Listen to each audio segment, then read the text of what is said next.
আসসালামু আলাইকুম এভরিওয়ান। আপনারা হয়তো সবাই জানেন বৃক্ষমেলা শুরু হয়ে গিয়েছে, তো সেই উদ্দেশ্যে আমরা মেট্রোতে করে চলে গেলাম আগারগাঁও। আর নেমেই দেখি সেই বৃষ্টি। কিছুক্ষণ মেট্রো স্টেশনে অপেক্ষা করে আমরা একটা রিক্সা নিয়ে সোজা চলে গেলাম বৃক্ষমেলায়।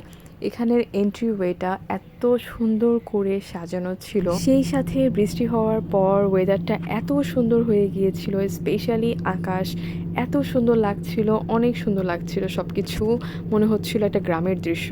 আর আমরা এখানেই অনেকটা সময় কাটিয়ে দিয়েছি, দুষ্টমি করছিলাম, অনেক অনেক ছবি তুলেছি। আমাদের আরেকটা ফ্রেন্ড অন দ্য ওয়ে ছিল, ভার্সিটি থেকে আসছিল, তাই আমরা এই জায়গাটাতেই অনেকক্ষণ অপেক্ষা করি। এরপর আমরা এদিক থেকে ভিতরে চলে যাই।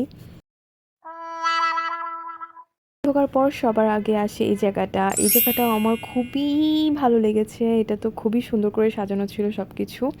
এরপর আমরা গাছের সেকশনটায় চলে যাই। এত এত গাছ, এত ধরনের গাছ, ফুল গাছ, ফল গাছ, জানা অজানা অনেক অনেক ধরনের গাছ। আমরা এগুলো দেখে খুবই খুশি হয়ে যাচ্ছিলাম। আমি এর আগের বছরও এসেছিলাম, কিন্তু একদম শেষের দিকে আসায় আমি এতগুলো গাছ একসাথে দেখতে পারিনি। আর এই দেখো, এই আঙ্কেলটার সাথে আমাদের দেখা হয়ে যায়। উনি আমাদেরকে খুব সুন্দর করে একটা গান শোনায়, তোমরাও শোনো।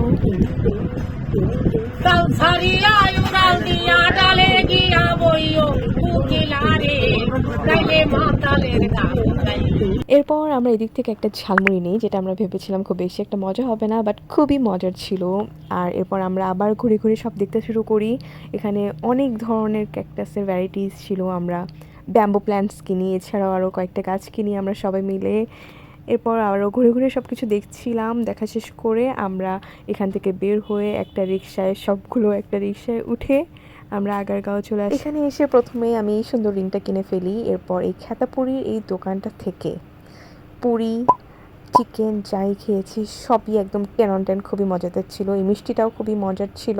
এটা খেতে খেতেই বৃষ্টি চলে আসে। আমরা বৃষ্টি থামার জন্য ওয়েট করতে থাকি। এরপর আমরা একটা পপকর্ন নিই, পপকর্ন খেতে সোজা মেট্রো নিয়ে বাসায়। So that's it for today. Allah হাফেজ।